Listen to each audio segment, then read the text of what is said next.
Nahm, here we are at Sunda. We got a chance to actually explore some of the food here the other night. Excellent. Man, amazing. Glad you enjoy. You know, sushi in Asian is kind of an emerging culinary scene here, and especially in Chicago.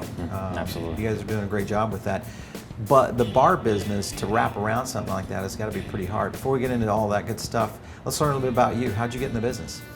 Well, I started off kind of working my way in the door, like many people do. You know, I was a host at my first restaurant job. Once I hit the bar, I decided this is where I wanted to be keyed in at. This is my favorite part of the restaurant. So let's explore a drink. What are we looking at here on our first drink on across the bar? All right, so this cocktail is called the JADED Heart, and it consists of Plymouth gin, Okay. little green chartreuse, Aperol. There's a little bit of yuzu marmalade and Peychaud bitters to top it off. Wow, that's got some great flavors in it. So that's kind of a, it's got a real density to it. What's causing that? Is that the yuzu? It's going to be the yuzu a little bit. You're going to have that sort of tart, citric sweetness to it. A lot of the viscosity and mouthfeel will come from the green chartreuse itself as well. Okay. You know, there's different balances, 2 to 3 spirits in the drink, and they all kind of weigh each other out. I love this one. So when you come up with a drink idea for this right here, what are you going to do? Well, you know, working in a restaurant such as Sunda with such a talented chef, my #1 goal is to complement all the flavors of his cuisine here. Right. So, you know, there's a lot of different ways I can go to approach it. You know, currently with craft cocktailing being such a hot trend, Right on. a lot of what I try to do right now is incorporate those elements with a little bit of an Asian twist. Interesting. This right here, if I was going, this is going to have to be a pretty powerful dish, you know, because it's got a lot of flavor in it. Plus it brings your palate like right at the front. So something maybe, salmon maybe. That was actually what I was say thinking of salmon. when perfect. Salmon will hold on. It, like a white tuna or an albacore would be killed. Absolutely. I wouldn't even taste it.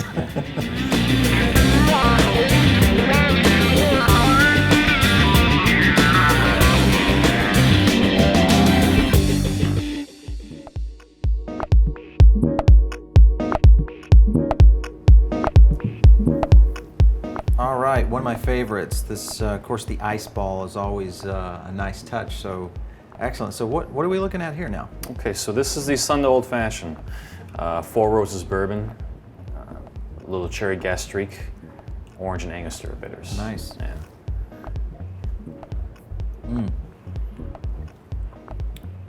Wow, that's a really smooth drink too. I think when you look at drinks like this right here, this would be one of my favorites too. Jeez, I like all these profiles you're putting out here. So why going this route with the old fashioned? Because a lot of people kind of deviate different ways on old fashions. It's either old fashioned or it's a little bit more sweet, kind of a little foo-foo-y type drinks. This is pretty solid. This is one of those cocktails that a lot of people have very firm stances on the way it should be made. Right. I'm a big bourbon guy. That's my spirit. Yeah. I wanted to be able to make an old fashioned, but put a little bit of a spin on it that's a little bit different from what I've been seeing out there. Right. So at the same time when I was researching this cocktail here, I came across these articles about the popularity of drinking vinegars in Southeast Asia. You know, this is in the summertime, and the drinking vinegars help to actually kind of refresh and quench your thirst, you know, on a hot day. You know, so you know, the primary components of an old fashioned being the bourbon, potentially some cherry, the orange definitely there. What I did was I put together bourbon barrel smoked sugar, Right. with a little bit of apple cider vinegar, Yeah. cherries, and cherry juice. So you get that sort of cherry sweetness, you get that a little bit of the orange with the bitters, but you also get this underlying tone of acid in a cocktail Right. that you won't always see in an old fashioned. Yeah. It gives it some weight. It's still light, and it helps carry the sweet notes a little bit through the cocktail as well too. That is gorgeous. So we tried a dish here the other night that was the pork belly. All right. and pretty impressive. I think that's what I would order with that. Yeah, I think that's You perfect. know, Yeah. Pickled, like almost those pickled onions on top of that pork belly. Sure. Perfect, kind of gives it that connection to the kind of this acidity that you put in this. So it's awesome.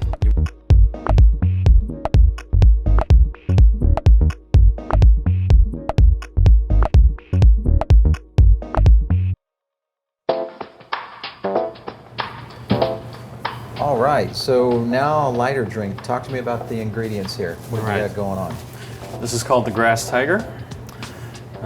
We start off with some jalapeno infused Old Tom gin, Okay. lemongrass syrup, a bit of fresh lime and orange juice. There's a little bit of mint, and we top it all off with ginger beer. Wow, okay, that's a kick. Hello, yes, that's a good one. So I've already, yeah, okay, this is a good one. What was that gin infused with? Jalapeno. Okay. Jalapeno. That's nice. That's nice. That just really opens up the palate all the way. Gorgeous, gorgeous mix there. So I'm thinking of a whole plate of whitefish. Perfect. A whole plate, because I'm going to need it to just soften the drink just a little bit. That's a good one. So okay, so do you guys infuse your own, or do you guys? We do our own infusion here. All right. Yeah. So how long does that take? It can take as little as 15 minutes. You know, jalapenos sometimes are a bit unpredictable. So what we actually do is we over-infuse the gin, and then we recut it across 4 or 5 bottles so it's a consistent flavor the entire time. As you're aware, in Southeast Asian cuisine, they're very fond of spiciness. Yeah, absolutely. Yeah. So we, want to represent that in a cocktail. The ginger beer gives it a little bit of heat as well too. And the orange juice and the lemongrass kind of hopefully cool it down just a little bit with the mint. And it's kind of a dry drink. I think that's another thing, kind of really puckers up your palate a little bit to bring on some great flavors in food. Bar menus, we're seeing more and more savory elements moving in, like peppers, and even in some cases we've seen bacon rolled into drinks like this. How far forward do you think savory is going to go in the mixology world? I actually think that that's going to be one of the next big paradigm shifts in cocktails. Now that everyone has been exploring, the fruity, the sweet, the more spirit forward, what other avenues of flavor can you really get into? And I think the next ones are going to be savory, umami is going to be a popular one. Cocktails really kind of ranging on the bitter side, I think will become popular as well too. It's all about stretching out your palate, getting used to new experiences, and as you move in those directions, even with baby steps, as they become more palatable, you get more adventurous with that sort of side.